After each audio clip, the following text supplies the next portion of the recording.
Shalom, Bapak, Ibu, saudara-saudara yang terkasih di dalam Tuhan Yesus. Ibadah daring Advent kedua ini akan dilayani oleh Bapak Pendeta Emeritus Imam Santoso dari GKI Salatiga dengan tema Tidak Berdiam Diri.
Umat Allah yang terkasih, ibadah Advent kedua ini berlangsung di dalam nama Bapa, Anak, dan Roh Kudus.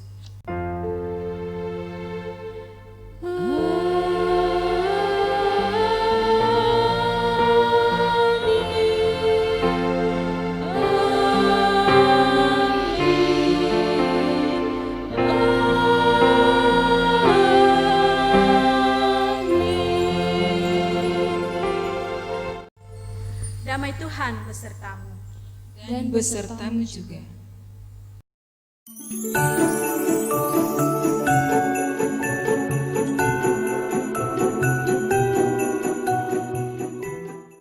Shalom semuanya, perkenalkan dengan nama saya Andrea Mutiara Praita, bisa dipanggil dengan Andrea.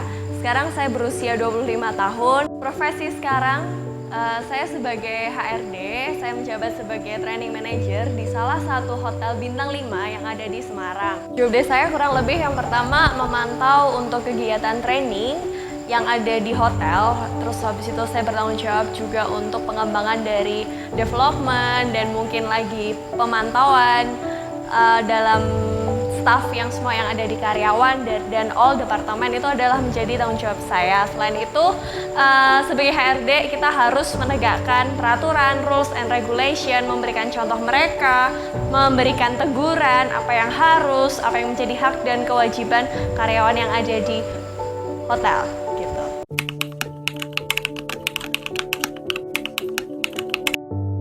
Tantangan dan pergumulan pada saat pandemi ini, sektor pariwisata dan perhotelan adalah nomor satu dampaknya yang terkena imbasnya.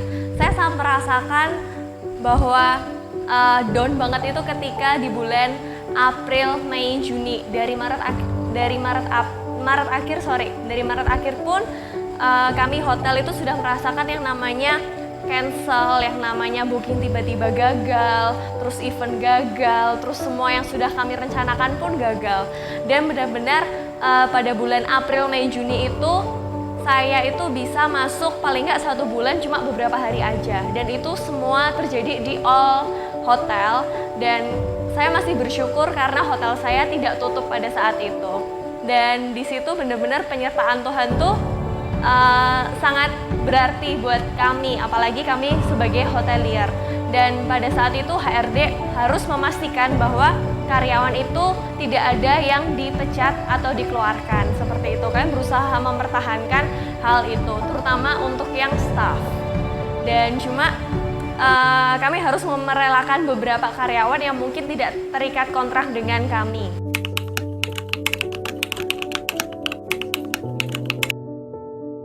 Oke, yang saya lakukan ketika saya menghadapi pandemi yang seperti itu, otomatis masuk saya sebulan cuma beberapa hari aja dan saya harus mengalami unpaid leave. Waktu itu sebenarnya saya sudah punya usaha dari 2018. Saya itu punya Sigli. Jadi Sigli ID itu saya waktu itu awalnya jualan outer, terus habis itu merambah ke baju tidur. Cuma di sini waktu itu benar-benar dapat insight ketika saya lagi di rumah. Terus habis itu jalan nih. Waktu itu saya jalan ke salah satu supermarket terbesar yang ada di Semarang juga. Saya jalan. Dan itu tuh waktu itu saya kepikiran bahwa, duh kayaknya bikin parcel oke nih, gitu. Jadi waktu itu saya langsung kontak kakak ipar saya buat bilang, Kak kayaknya kita harus bikin sesuatu nih buat Lebaran. Kayaknya nih pangsanya oke banget gitu. Jadi waktu itu saya langsung bilang, Kak yuk kita bikin parcel. Terus akhirnya kita bikin Instagram, langsung habis itu kita bikin promosi, habis itu seketika itu kita langsung bikin ngatur desainnya mau seperti apa, kita cari inspirasi dan muncullah Sigli Package. Dan Sigli Package ini cikal bakalnya adalah lahirnya ketika pandemi. Apa sih Sigli Package itu? Jadi awalnya saya bermodalkan Rp600.000. Gimana caranya? Kita bikin hampers dari small box, medium box, sama large dengan barang yang sama. Dari Rp600.000 itu kita fotoin, terus habis itu kita bagiin. Saya update di Instagram, saya update di status WhatsApp, saya update di Facebook, pokoknya semua saya update gitu ya. Dan kakak saya juga melakukan hal yang sama, melakukan promosi. Dan akhirnya promosi jalan dan datang. Pertama, bersyukurnya ada salah satu perusahaan otomotif juga memesan juga, terus habis itu dan pesannya itu nggak tanggung-tanggung, jadi langsung 20 paket dan pesannya itu by request. Nah setelah itu kita kerjain dengan semangat dan kita waktu itu lembur sampai dari nih dalam satu hari kita harus belanja, kita harus survei, terus habis itu kita sempat lembur sampai jam 1 sampai jam 2 malam, itu yang kita lakukan di kala pandemi. Dan setelah itu merambah lagi, ternyata teman saya lihat hasil karya kami gitu. Dan waktu itu langsung Astra International pesen lagi. Waktu itu teman saya langsung kontak ke saya mau pokoknya 3 hari harus jadi. Nah itu langsung kita lembur lagi, kita kerjain. Dan waktu itu langsung dilembur kurang lebih 15 paket dari Astra Motor seperti itu. Dan padahal kita tuh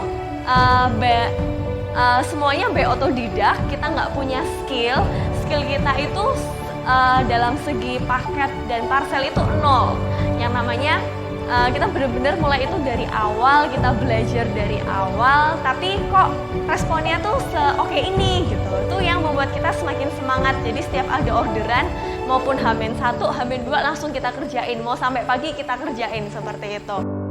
Dan itu tuh membuat kami tuh kayak wow, ternyata responnya tuh seantusiasme seperti ini gitu loh. Di kala pandemi, di kala lebaran, kita bisa yang namanya modal 600.000 kita bisa puter dan malah kembali berkali-kali lipat gitu. Dan akhirnya berlanjut sampai di bulan Agustus ternyata ada yang mau pesan yang namanya seserahan.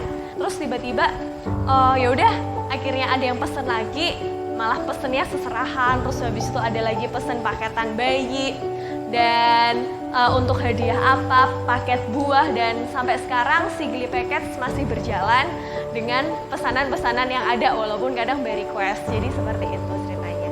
Di kala pandemi ini yang saya rasa kadang pasti dalam segi pemasukan sangat berkurang ya, dalam segi salary. Terus habis itu, tapi saya merasakan itu penyertaan Tuhan tuh sungguh ada dan saya harus mencari jalan yang lain nih, yaitu saya berusaha untuk gak berdiam diri, saya harus cari ide. Ternyata ide pun datang secara tiba-tiba dan saya merasa itu ide itu bukan dari saya, tapi itu adalah kayak dari hikmat Tuhan. Terus habis itu dari Roh Kudus paling nggak membisikkan sesuatu pada saya, oh ini nih yang harus kamu lakukan. Saya rasa kalau umpama bukan karena Tuhan, Sigli Package juga nggak sebesar ini dan mungkin nggak bisa dapat orderan dari mana-mana, yang dari instansi besar, yang tidak mungkin yang kami rasa juga kami nggak punya skill, kami nggak punya kemampuan gitu. Yang kami punya ya Kami cuma punya ide, kami berusaha untuk nggak berdiam diri, kami mencari solusi, kami berusaha kalau umpama ada yang kurang kami perbaikin lagi, seperti itu. Jadi dikala kita hidup dalam kecemasan, dikala kita hidup dalam ketakutan, nggak usah takut, nggak usah ragu, karena Tuhan itu ada sebab Dia Immanuel yang menyertai kita.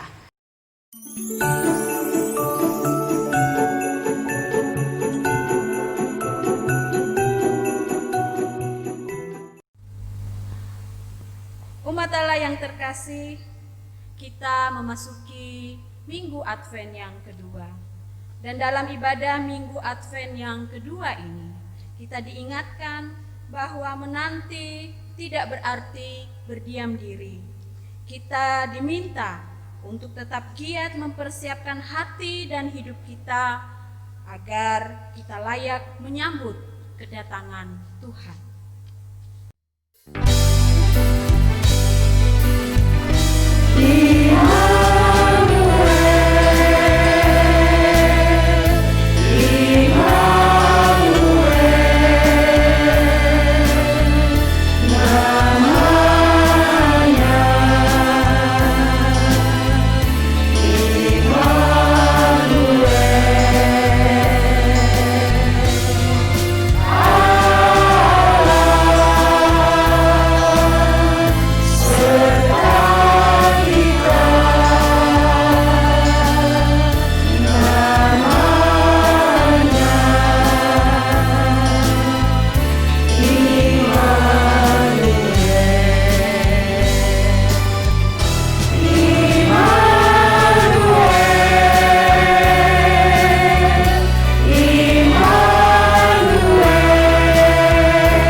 Mari sekarang kita masuk di dalam doa, memohon pengampunan dari Tuhan, karena kita akan mengaku dosa-dosa kita di hadapan Tuhan.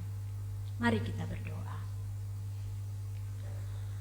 Bapa di dalam surga, pada saat ini kami datang ke hadapan-Mu ya Tuhan, membawa hidup kami apa adanya. Kami menyadari bahwa tidak ada satupun hal yang tersembunyi dalam hidup kami ini dari pandangan mata-Mu. Bahkan sampai relung hati kami yang terdalam, Engkau tahu semuanya ya Tuhan. Oleh karena itu pada saat ini, dengan kerendahan hati kami datang, mengaku segala dosa dan pelanggaran kami ya Tuhan.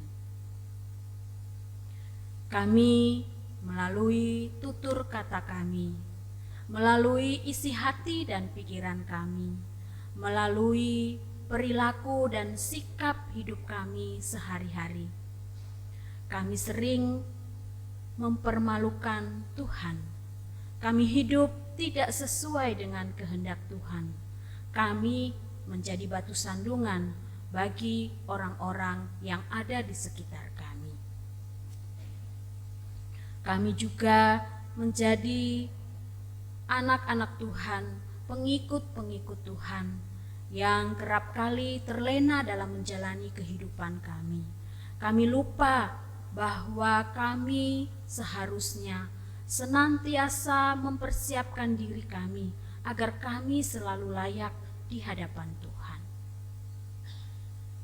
Oh Bapa di surga, kami datang mengaku dosa kami, dan dengan penuh penyesalan kami memohon kiranya Engkau berkenan mengampuni kami, menyucikan kami, dan melayakkan kami. Inilah doa kami ya Tuhan. Kami memohon hanya di dalam nama Yesus Kristus Tuhan dan Juru Selamat kami yang hidup. Amin. Bagi setiap kita yang dengan kesungguhan hati dan dengan penuh penyesalan datang ke hadapan Tuhan mengaku dosa dan memohon pengampunan dari Tuhan, maka selaku hamba Tuhan Yesus Kristus, saya memberitakan berita anugerah bagi setiap kita, berita anugerah yang terambil dari Mazmur pasal 32 ayat 1 yang berbunyi demikian. Berbahagialah orang yang diampuni pelanggarannya, yang dosanya ditutupi. Demikianlah berita anugerah dari Tuhan. Syukur kepada Allah.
Jemaat yang dikasihi Tuhan, kita akan bersama-sama menerima sabda Tuhan.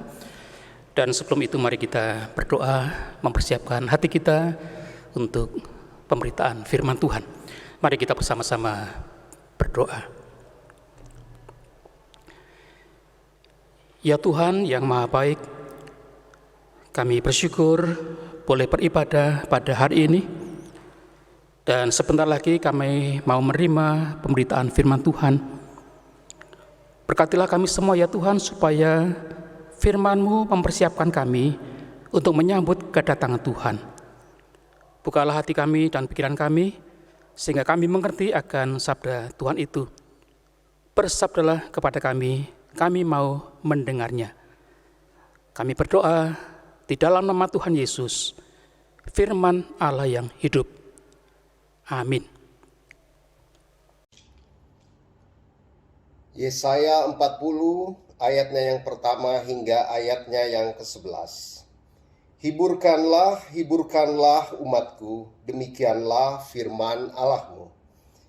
Tenangkanlah hati Yerusalem dan serukanlah kepadanya bahwa perhambaannya sudah berakhir, bahwa kesalahannya telah diampuni, sebab ia telah menerima hukuman dari tangan Tuhan, 2 kali lipat karena segala dosanya.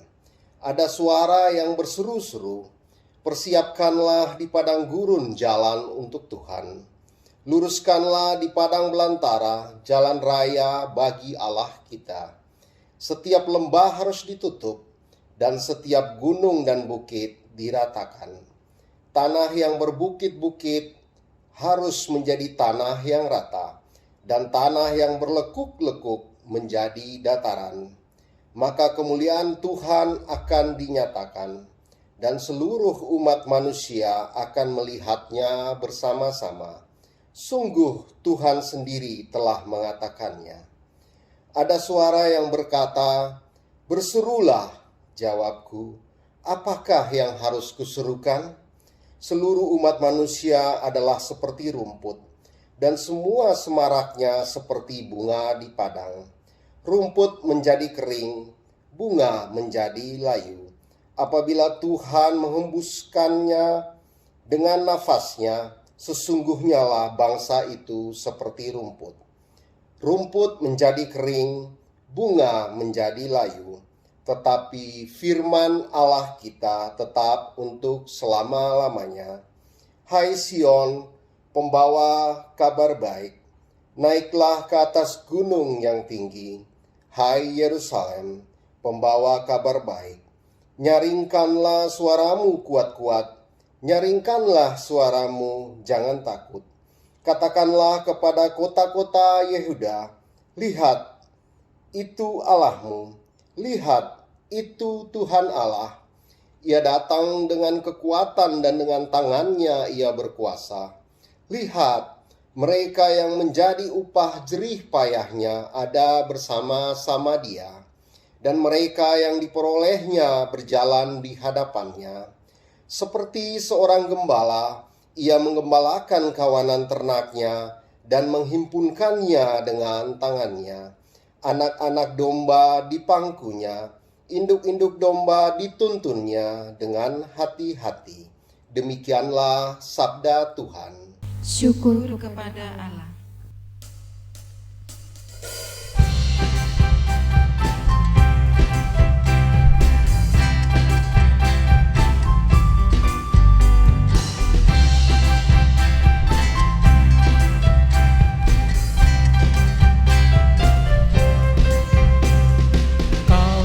Berkenan pada tanahmu Tuhan, Kau pulihkan keadaan Yakub.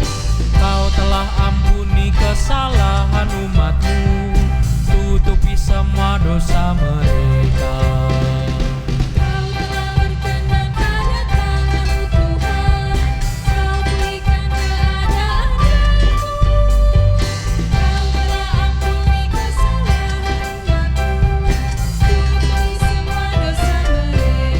tutupi semua dosa mereka. Aku mau dengarkan yang difirmankan Allah.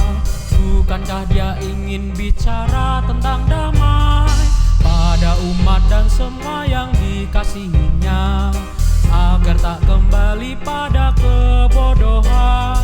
Sungguh keselamatan yang daripadanya dekat ke mereka yang takut akan Dia.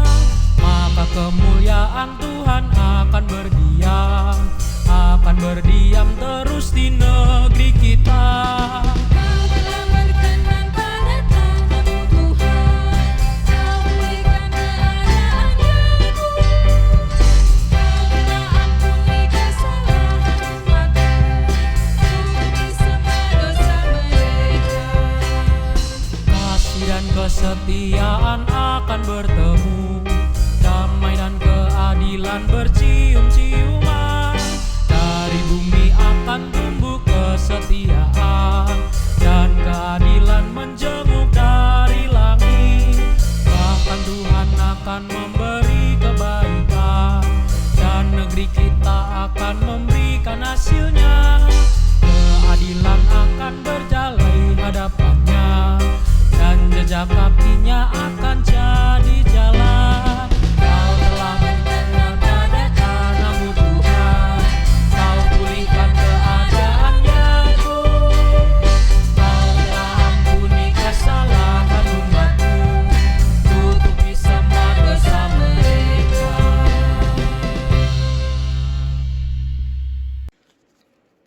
2 Petrus 3 ayat 8-15.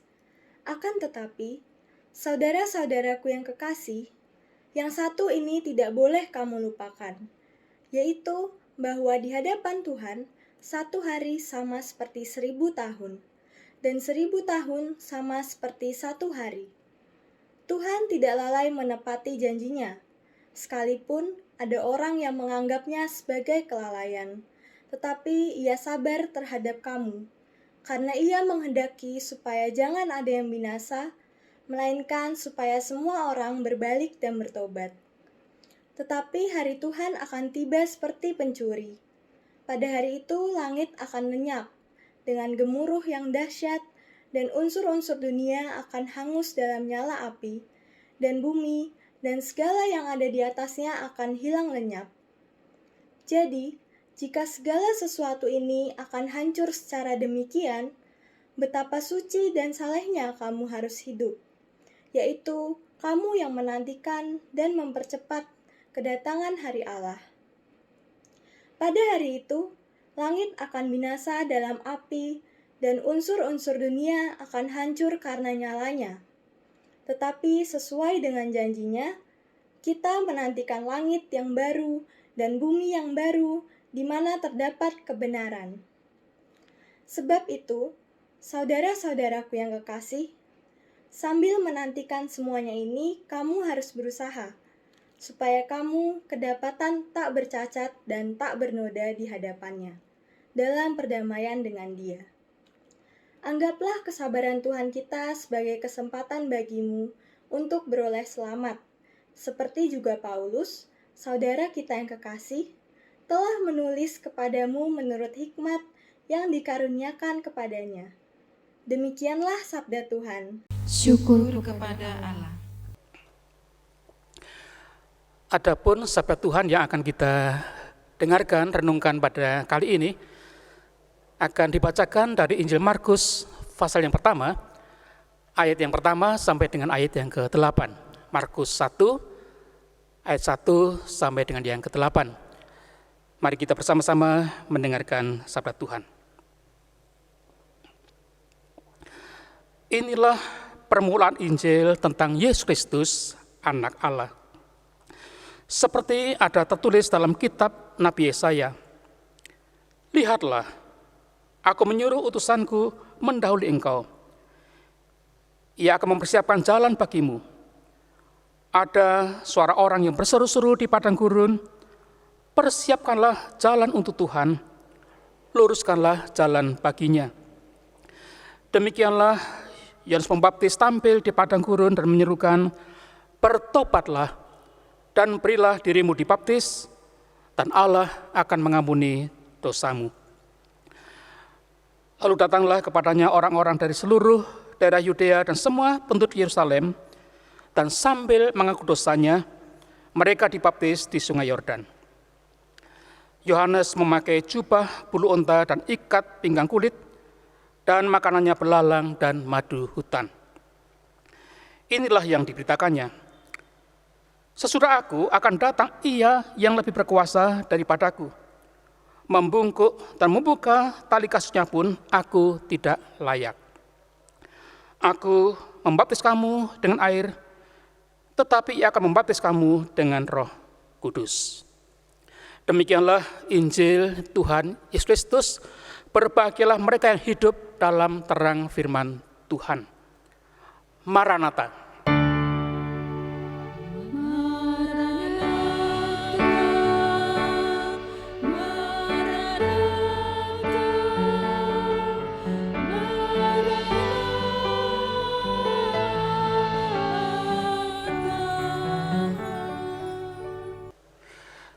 Jemaat yang dikasihi Tuhan, rasanya tahun ini kita harus merayakan Natal dalam suasana yang berbeda. Biasanya pada hari-hari seperti ini, minggu-minggu Advent seperti ini, panitia Natal sudah sibuk sekali rapat.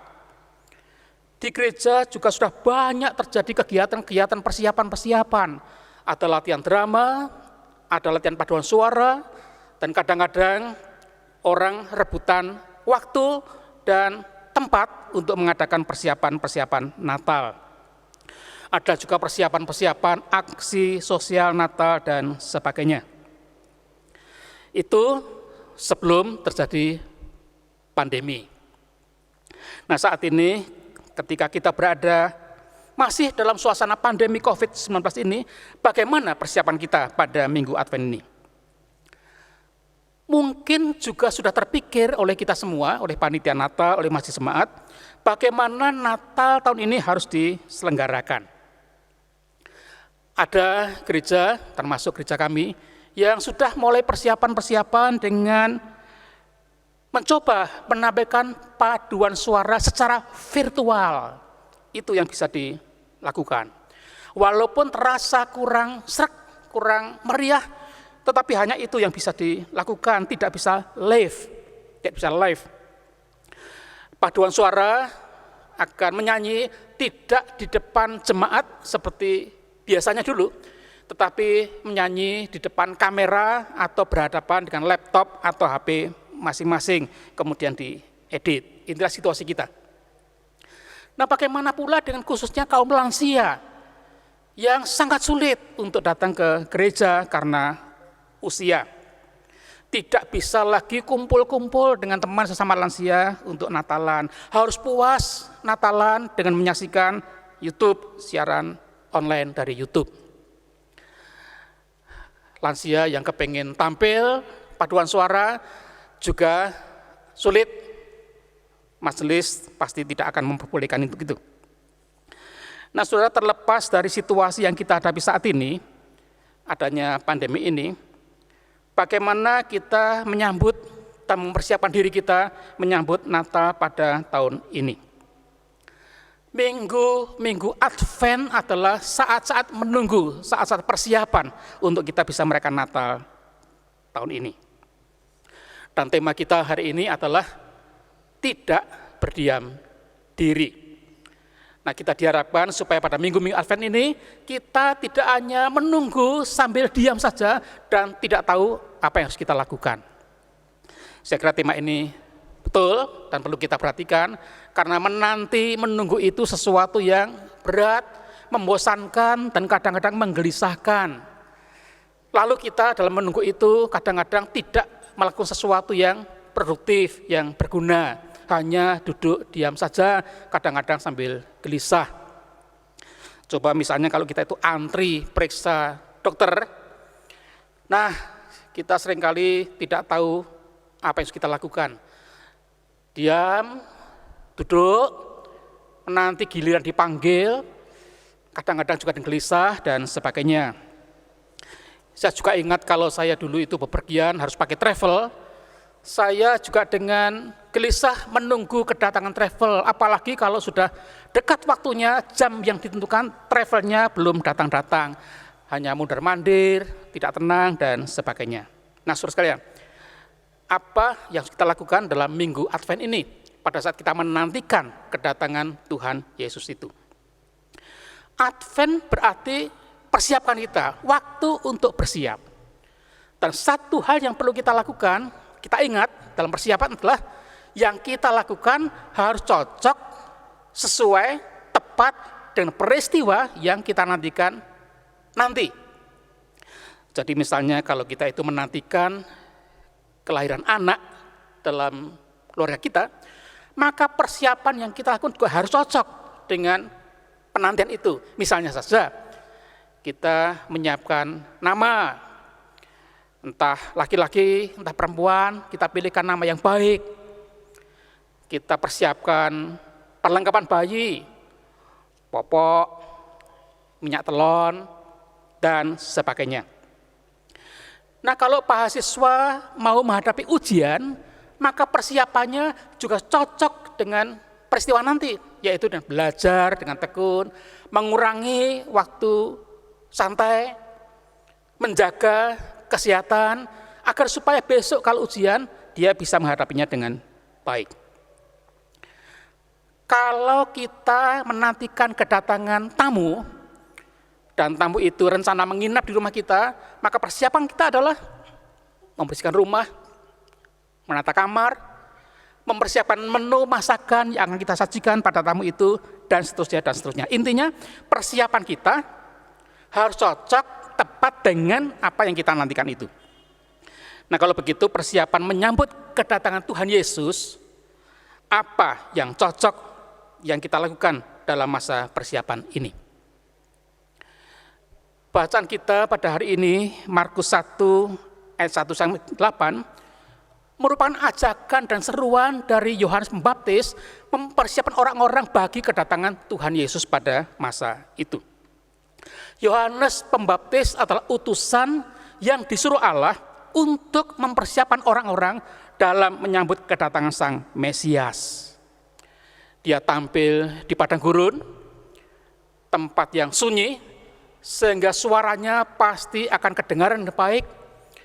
Dan di tempat padang gurun orang hanya bisa melihat ke atas untuk mencari Tuhan. Apa yang disampaikan oleh Yohanes? Dia berkata, persiapkanlah jalan untuk Tuhan, luruskanlah jalan baginya. Di mata Yohanes, Yesus Sang Mesias adalah orang besar yang perlu dipersiapkan jalan untuk kedatangannya. Yohanes mengaku Yesus adalah orang yang besar, sehingga dia berkata, bahkan aku membungkuk dan membuka tali kasutnya pun aku tidak layak. Nah, selanjutnya Yohanes berseru kepada orang banyak, bertobatlah dan berilah dirimu dibaptis, maka Allah akan mengampuni dosamu. Inilah persiapan yang diserukan oleh Yohanes bagi menyambut kedatangan Sang Mesias, kedatangan Juru Selamat Tuhan Yesus Kristus. Bertobatlah, berilah dirimu dibaptis, dan Allah akan mengampuni dosamu. Lalu Injil mencatat seluruh orang Yudea dan penduduk Yerusalem semua datang mengaku dosanya dan kemudian dibaptis oleh Yohanes. Jadi inti pesan Yohanes adalah pertobatan, bertobatlah kamu. Jemaat yang dikasihi Tuhan, apa maknanya, apa artinya bertobat? Bertobat itu punya dua pengertian. Yang pertama, yaitu berbalik arah. Dan yang kedua, pikirannya diubah atau diperbarui. Bertobat berbalik arah dan berubah pikirannya diperbarui. Berbalik arah dari tadinya berbuat dosa, sekarang berbuat hal yang benar di hadapan Tuhan. Berbalik arah dari orang yang tadinya hidup berpusat pada diri sendiri, sekarang berpusat kepada Allah. Kalau tadi jalannya menuju kepada jalan kebinasaan, sekarang berbalik arah kepada jalan kehidupan. Tadinya berbuat jahat, sekarang berbuat hal yang baik dan yang benar. Itulah maknanya pertobatan. Lalu seperti apa pertobatan orang-orang itu? Dalam bacaan kita memang tidak dijelaskan pertobatan apa yang mereka lakukan, tetapi kita bisa tahu dari kisah yang sejajar, dari Injil Lukas pasal yang ketiga misalnya, di sana dijelaskan dengan lebih panjang lebar bagaimana orang-orang itu bertobat. Orang banyak yang datang kepada Yohanes dan bertanya, apa yang harus kami lakukan? Bagaimana kami bertobat? Yohanes berkata begini, orang yang punya 2 helai baju, hendaklah dia membaginya dengan yang tidak punya. Demikian juga orang yang punya makanan, hendaknya ia berbuat demikian juga. Artinya, Yohanes mengajak orang untuk tidak lagi egois, hanya memikirkan kepentingan diri sendiri, tetapi mulai memikirkan kepentingan orang lain.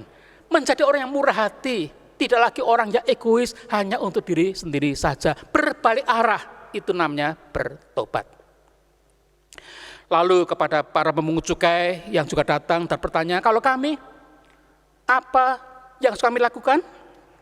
Yohanes berkata demikian, kamu jangan menagih lebih banyak daripada yang telah ditentukan bagimu. Artinya kerja yang betul, sesuai aturan, sesuai yang sudah ditetapkan. Nah, kita tahu pada zaman itu para pemungut cukai profesi yang tidak disukai masyarakat. Karena apa? Karena mereka seringkali menarik pajak dengan tidak menurut aturan. Sangat berat dibebankan kepada rakyat. Selain pemungut cukai, ada juga para prajurit yang mendengar khotbah Yohanes, datang dan bertanya, kalau kami, apa yang harus kami lakukan? Nah, kepada prajurit ini, Yohanes berkata begini, jangan merampas dan jangan memeras, cukupkanlah dirimu dengan gajimu. Pesan Yohanes kepada para prajurit adalah, kamu jangan menyalahgunakan kekuatan atau kuasa atau wewenang, jangan main kuasa. Puaslah dengan gaji yang kamu terima. Menjadi prajurit adalah jalan hidup yang sudah mereka pilih, dan oleh karena itu perlu dijalani dengan benar. Prajurit, prasojo, jujur, dan ngirit. Bertobat berarti seperti itu. Nah, saudara, kalau kita perhatikan, baik pemungut cukai ataupun para prajurit yang bertobat, tidak berarti mereka harus berubah profesi, meninggalkan pekerjaannya, lalu alih pekerjaan ganti profesi. Tidak. Pemungut cukai tetap jadi pemungut cukai. Prajurit juga tetap jadi prajurit. Tetapi berbalik arahnya, jati dirinya, dari tadi kerja tidak benar, sekarang melakukan pekerjaannya, menjalani kehidupannya dengan benar. Tidak ganti pekerjaan, tetap dalam keberadaannya semula, tetapi dengan hidup yang berubah. Nah, pernah terjadi dulu, saudara, dalam suatu saat, itu banyak orang meninggalkan profesinya, katanya bertobat, lalu jadi pendeta. Kita dengar dulu itu ada banyak sekali pengusaha jadi pendeta, penyanyi jadi pendeta, dokter jadi pendeta, dan katanya itu bertobat. Bisa saja begitu, tetapi tidak harus begitu. Kalau semuanya jadi pendeta, pengusaha jadi pendeta, pedagang jadi pendeta, penyanyi jadi pendeta, dokter jadi pendeta, pendeta jadi apa? Jadi banyak.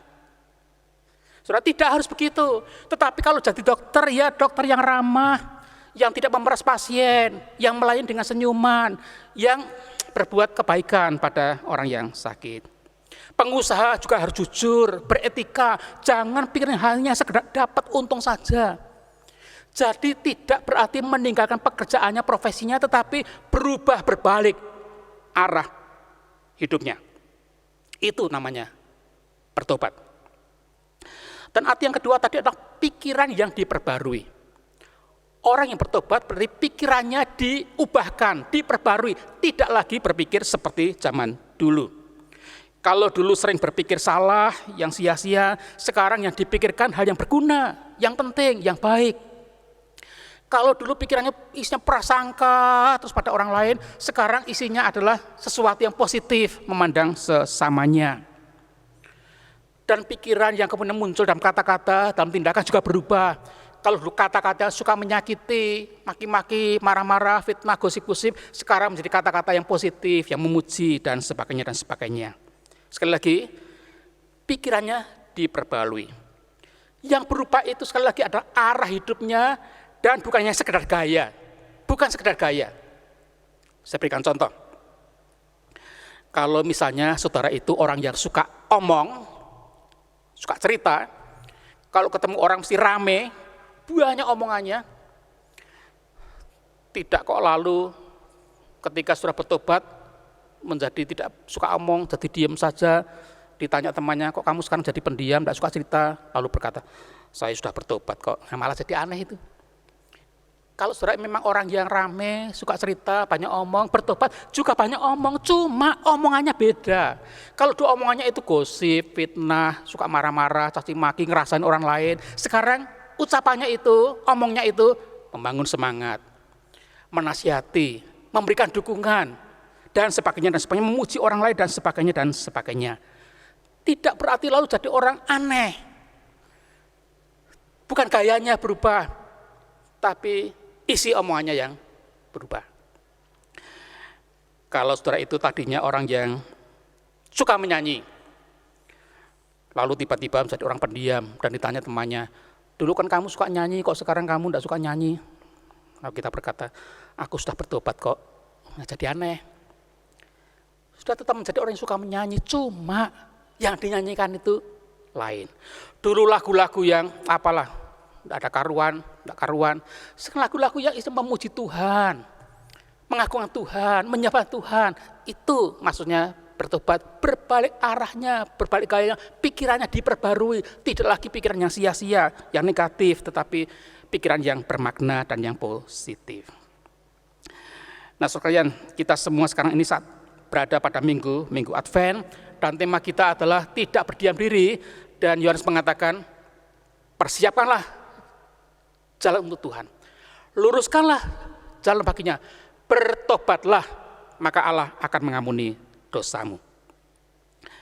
Nah, pertobatan apa yang bisa kita lakukan dalam kehidupan kita? Tentu masing-masing berbeda.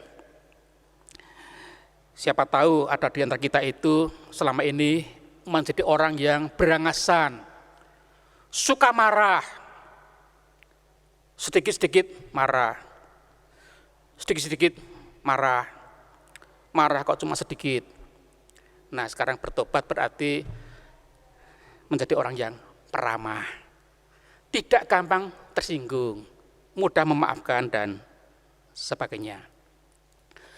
Tidak kalau diingatkan orang malah membantah, malah mengajak berkelahi, menjadi orang lebih tenang, yang lebih sabar. Itu yang bisa kita lakukan pada minggu Advent ini. Kalau tadinya kita ini orang yang egois, yang hanya memikirkan diri sendiri saja terus, sering belajar menjadi orang yang murah hati, memperhatikan kesulitan orang lain. Kalau ada orang tidak mampu, tidak dihina, tidak direndahkan, tapi didekati, ditolong, dibantu. Itu bertobat. Nah, siapa tahu di antara kita ada orang yang malas. Nah, apalagi pada masa pandemi ini, ketika kita tidak bekerja, di rumah terus, mungkin kita malah makin malas, makin tidak berbuat apa-apa, padahal banyak yang bisa dikerjakan. Mari kita bertobat dari orang yang malas, menjadi orang yang rajin, ada banyak hal yang bisa dikerjakan. Saya ingat ketika pandemi ini baru mulai dulu, banyak anjuran, seperti misalnya, banyak waktu di rumah kita bisa menata rumah, membersihkan rumah, berkebun, dan sebagainya. Apakah itu masih kita lakukan setelah pandemi berlangsung sekian lama itu, atau kita kembali lagi pada pola hidup yang dulu? Siapa tahu ada di antara kita yang sukanya itu cari masalah, sukanya itu bermusuhan, soal kecil jadi persoalan besar, akhirnya menimbulkan konflik. Mari kita bertobat dari orang yang suka bermusuhan, bertengkar, menjadi orang yang suka damai, tidak ribut dengan masalah-masalah kecil, mudah memaafkan orang lain, membuka hati, bersahabat, tidak banyak bertengkar, tapi banyak berdamai dan bersahabat. Kalau kita ini termasuk orang yang suka menggosip, ngerasain orang, mari kita bertobat, menjadi orang yang banyak menguatkan orang lain, memberikan nasihat, saran, menyemangati, mendukung, dan sebagainya itu. Jangan berdiam diri pada masa penantian ini. Kita perlu mengisi masa-masa minggu Advent ini dengan hal yang positif, yang baik, yang berguna, supaya nanti ketika kita menyambut Natal, kita bisa merayakan Natal dengan penuh sukacita dan kita mendapat banyak berkat dari Tuhan. Mari kita masuki minggu Advent ini dengan melakukan yang berguna, yang menyenangkan hati Tuhan. Kiranya Tuhan menolong kita. Amin. Umat Allah yang terkasih, marilah kita mengucapkan pengakuan iman kita seturut dengan pengakuan iman rasuli dengan bersama-sama berkata, Aku percaya kepada Allah, Bapa yang Maha Kuasa, Khalik langit dan bumi, dan kepada Yesus Kristus, Anaknya yang tunggal, Tuhan kita, yang dikandung dari Roh Kudus, lahir dari anak darah Maria, yang menderita sengsara di bawah pemerintahan Pontius Pilatus, disalibkan, mati, dan dikuburkan, turun ke dalam kerajaan maut, pada hari yang ketiga bangkit pula dari antara orang mati, naik ke surga, duduk di sebelah kanan Allah Bapa yang Maha Kuasa, dan dari sana ia akan datang untuk menghakimi orang yang hidup dan yang mati. Aku percaya kepada Roh Kudus, gereja yang kudus dan am, persekutuan orang kudus, pengampunan dosa, kebangkitan orang mati, dan hidup yang kekal. Amin. Umat Allah yang terkasih, sekarang mari kita masuk di dalam doa. Allah Bapa yang bertakhta di dalam kerajaan surga, pada saat ini dengan sehati kami menaikkan doa-doa kami. Pertama-tama, ya Tuhan, kami berdoa untuk keluarga-keluarga, anggota jemaat dan simpatisan GKI Taman Majapahit. Kami bersyukur untuk penyertaan Tuhan di dalam hidup setiap keluarga-keluarga, anggota jemaat dan simpatisan GKI Taman Majapahit hingga pada saat ini ya Tuhan. Dan kami berdoa menyerahkan mereka semua ke dalam tangan kasih-Mu. Berkatilah kehidupan keluarga mereka masing-masing. Berkatilah segala pekerjaan dan usaha mereka. Berkatilah keberadaan mereka di tengah-tengah lingkungan masyarakat di mana mereka tinggal, agar kehadiran mereka menjadi berkat bagi masyarakat di sekitar mereka. Saat ini dengan sehati kami juga menyerahkan ke dalam tangan kasih-Mu majelis jemaat dan badan-badan pelayanan jemaat GKI Taman Majapahit ini. Berkatilah mereka semua ya Tuhan. Beri hikmat dan beri semangat serta sukacita di dalam menjalankan tugas-tugas pelayanan yang Tuhan percayakan kepada mereka masing-masing. Kami juga berdoa untuk segenap panitia masa raya Natal tahun 2020 ini ya Tuhan. Berkatilah setiap anggota panitia di dalam mempersiapkan dan melaksanakan setiap mata acara yang telah direncanakan. Dan biarlah setiap acara-acara yang direncanakan tersebut dapat berjalan dengan baik dan menjadi berkat bagi setiap anggota jemaat dan simpatisan GKI Taman Majapahit ini. Kami juga berdoa bagi setiap anggota jemaat dan simpatisan GKI Taman Majapahit ini yang sudah berusia lanjut. Mereka yang berusia lanjut berada dalam usia yang rentan terpapar virus corona yang sedang merebak saat ini. Bapa di surga, kiranya Engkau memberkati mereka, melindungi mereka, dan memberikan kekuatan kepada mereka serta semangat dan sukacita untuk menjalani hari-hari kehidupan mereka. Kami juga berdoa bagi saudara-saudara kami yang sedang berada dalam keadaan sakit atau mengalami kelemahan tubuh. Kiranya Engkau melawat mereka ya Tuhan, menjamah dan memulihkan kembali kondisi kesehatan mereka. Kami juga berdoa ya Tuhan untuk pemerintah bangsa dan negara kami, mulai dari pemerintah pusat, pemerintah Provinsi Jawa Tengah, dan pemerintah Kota Semarang ini ya Tuhan. Berkatilah mereka semua, beri mereka hikmat dan kemampuan dari Tuhan untuk mengelola dan untuk menetapkan kebijakan-kebijakan dan memutuskan keputusan-keputusan yang memberi manfaat dan dapat dinikmati oleh setiap anggota masyarakat, baik itu secara nasional maupun secara khusus di Kota Semarang ini.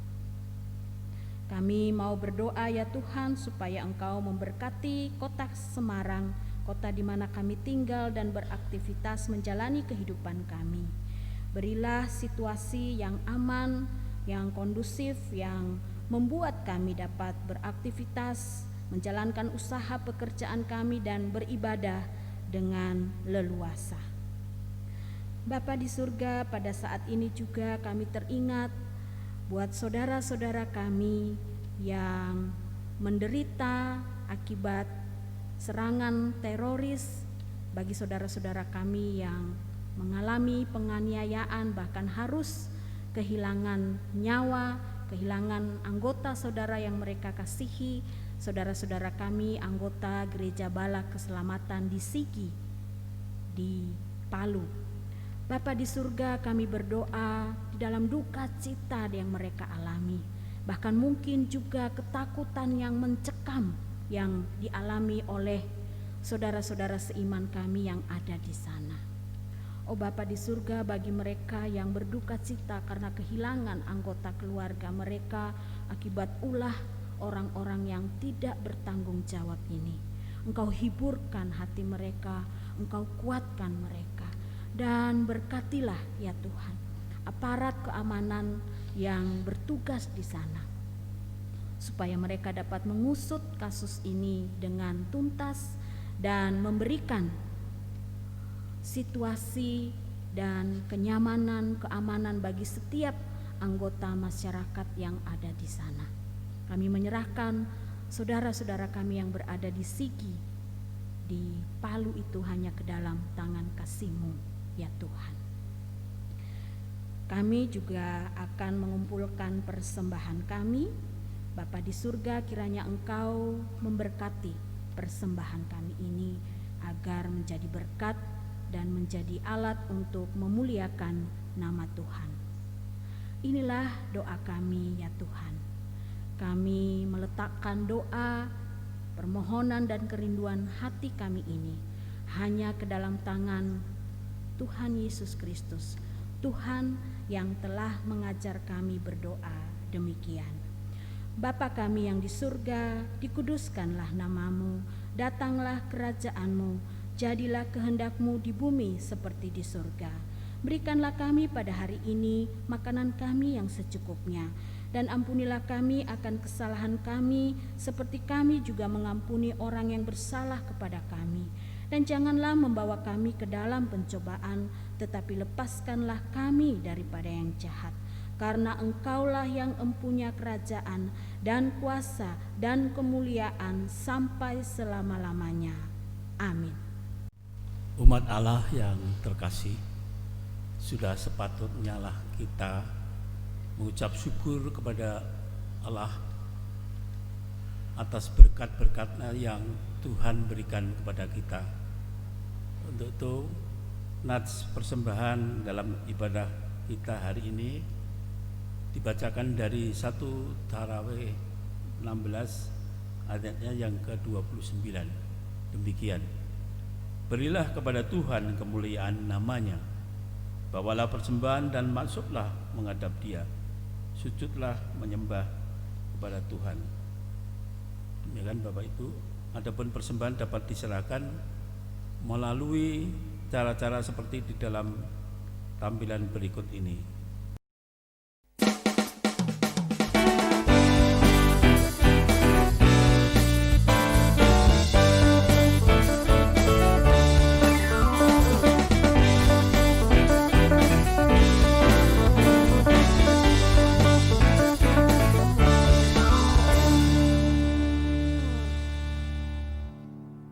Tuhan memberkati.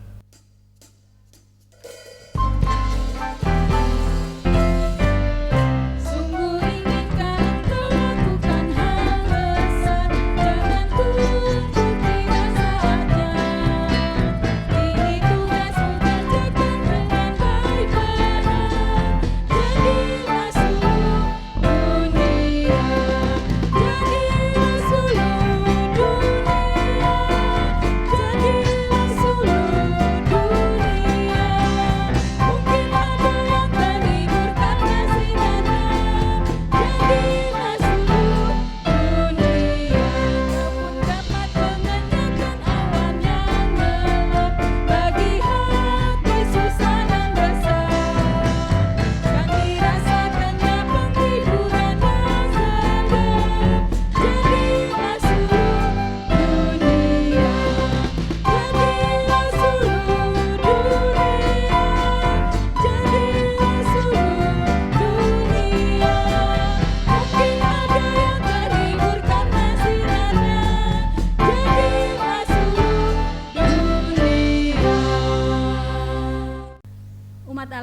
terkasih, sekarang arahkanlah hatimu kepada Tuhan.